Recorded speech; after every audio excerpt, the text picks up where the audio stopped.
Welcome back. I am Daniel of Earth, and this is the fourth and final episode of my mountain lake painting.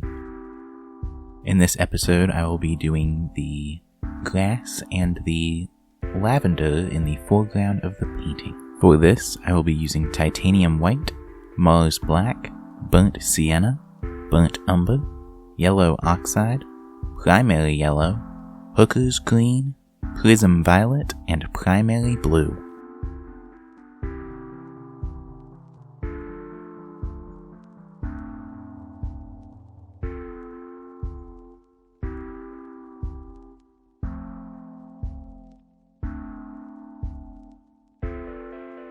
Now first, I'm really just going to get all of those greens and yellows and greenish yellows and all of the different shades that I want for my grass and my flower stems in the foreground here.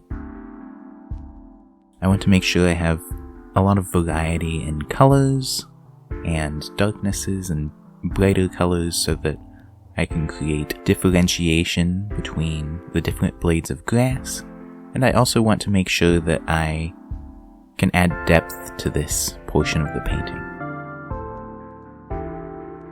I'm using a fine point paintbrush for this, and I'm going to start by adding the grass closest to the lake.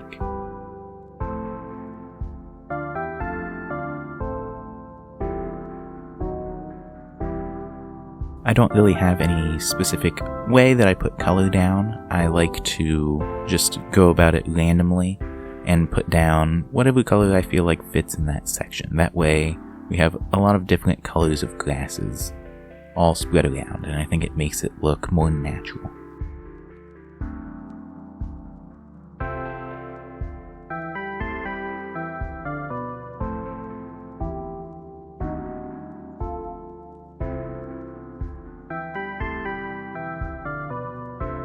When doing this sort of work, make sure to make little clusters of grass that are the same color. In these situations in real life, we do have those little clusters of the same species of grass, so we're going to make those same clusters in our painting.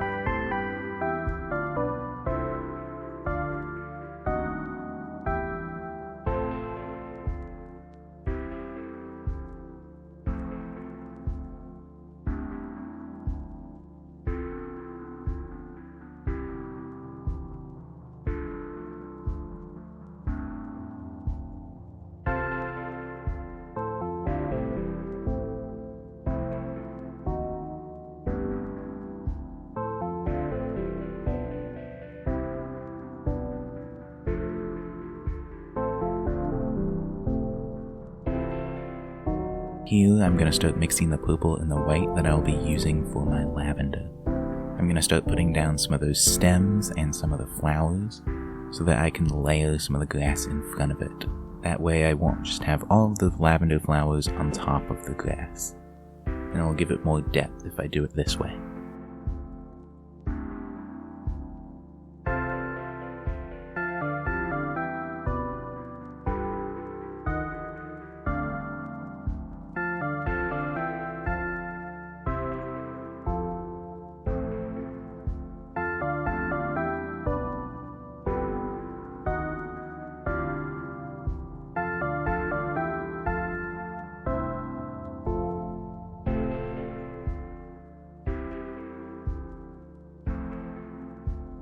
Now, one thing I've learned in my painting experiences and teachings have been that colors like purple and red and orange should always go closer to the foreground of your painting.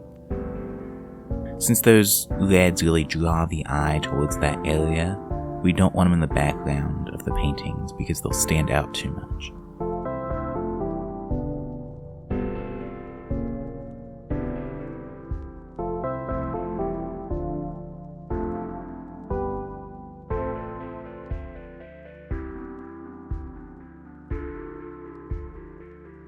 For these flowers, I'm using a slightly different brush. It has a slightly wider tip, and I'm just making small points along the edges of the stems that I create.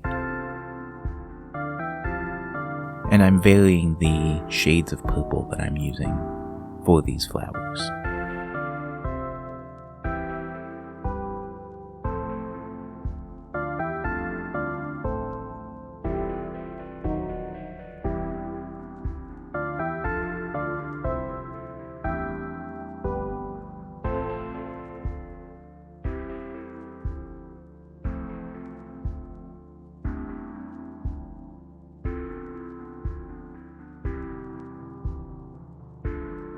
Now here I'm just adding in a few longer strands of grass and longer stems for those flowers to add a little bit more depth to the painting.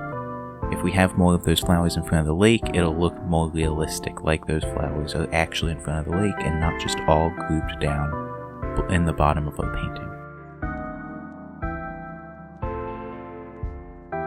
I'm also going back over a few of the flowers with more purple to give them a little bit fuller look, and others I'll leave with just one coat of purple on them.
Now here I'm really just filling in a few more of those spots in the background area and making a few more trees in the back. Spots that I thought needed a little bit more variety and a little bit of filling in. I'm also going to do a few corrections here. I had some brown paint in the sky area from that mountain that I wanted to clean up, so I'm going to do that too.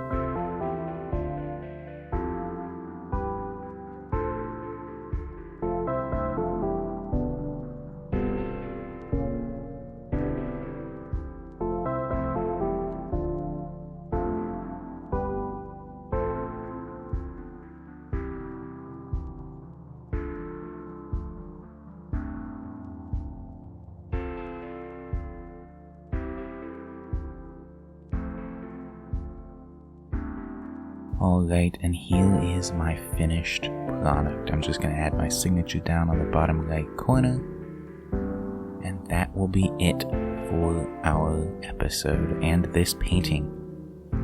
Thank you all so much for watching. If you haven't seen this entire series, I highly recommend that you go watch from the beginning. It's very entertaining to see the full progression that happens with this painting. And I would very much appreciate if you could all like and subscribe to the channel. Make sure to ring that bell to know when I'm uploading videos. I try to upload on Wednesdays, but it might not be every Wednesday. Thank you all so much for watching, and I'll see you again in the future. Bye bye.